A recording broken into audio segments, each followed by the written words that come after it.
ప్రజలు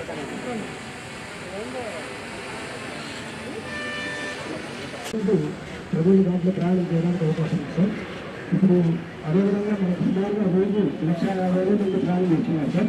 దీంట్లో సుమారుగా అబద్ధాలు చెప్పిందే నమ్మించాలని చేస్తా ఉన్నారు. దయచేసి మీరు ఎవరు కూడా నమ్మద్దండి. అది ఈ కార్యక్రమాన్ని ఇంతకుముందు మహిళలకు ఆర్టీసీ బస్సులు ఎప్పుడన్నా ఉన్నిందా? ఎప్పుడు లేదు. మొదటిసారి ఈ పథకాన్ని చంద్రబాబు భారం తగ్గించాలా అనే ఆలోచన చేసి ఈ కార్యక్రమాన్ని తీసుకొచ్చారు. ప్రతిపక్షాలు ఏం మాట్లాడుతున్నాయి? వాళ్ళు ఈ కార్యక్రమం చేశారా? మరి చేయకుండా చేసే వాళ్ళని ఎందుకు విమర్శిస్తారు? మహిళలకు మీరు సిలిండర్లు ఇస్తా ఉన్నామా? ఆ ప్రభుత్వం ఇచ్చిందా? పక్కరండి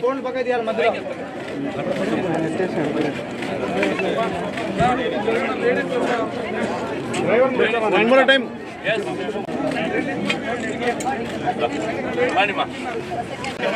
ఎవరికి పోతారు?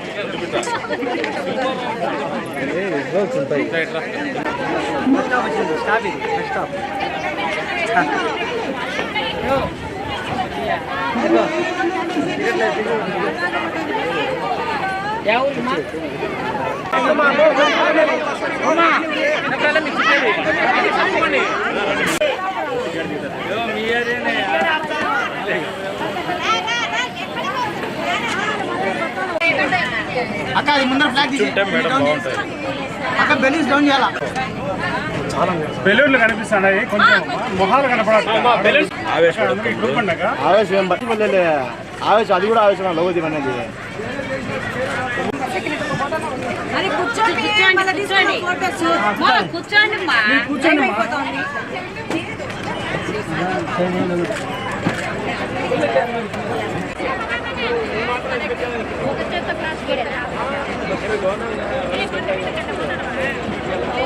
పార్టీలోని వ్యక్తులు, నాయకులు ఈ పథకం గురించి అపోహలు క్రియేట్ చేస్తూ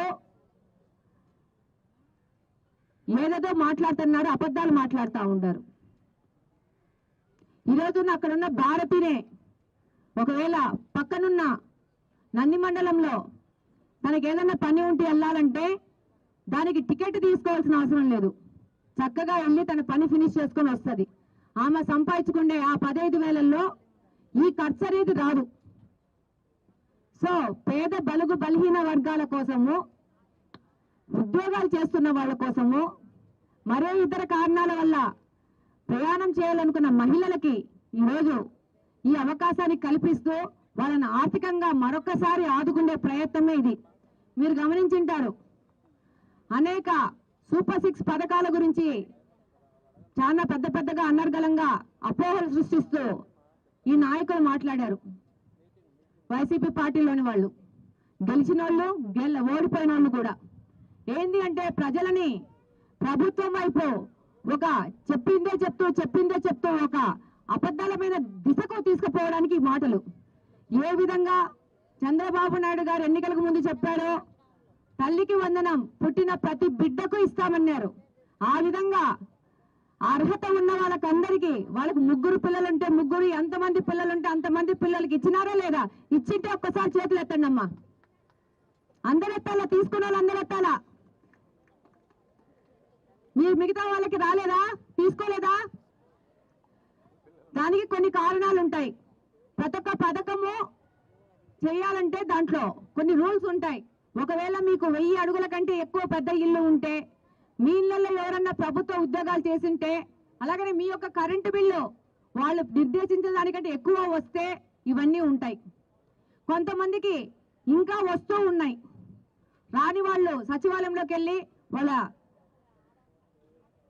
అప్లికేషన్ మళ్ళా పెడితే మాకు ఇంకా రాలేదు అంటే వాళ్ళకు మళ్ళా వస్తున్నాయి విడతల వారీగా. ఇంకొకరికి 1వ తరగతి పిల్లలకి, ఇంటర్ ఫస్ట్ ఇయర్ జరిగిన పిల్లలకి 2వ విడతలో వస్తూ ఉన్నాయి. కానీ ప్రతి ఒక్క అంతిమ లబ్ధిదారు వరకు ఈ యొక్క పథకాలను తీసుకుపోవడమే ప్రభుత్వ లక్ష్యం. అలాగనే 3 సిలిండర్లు ఉచితమన్నారు, ఆ విధంగా కూడా ముందుకెళ్తా ఉన్నారు.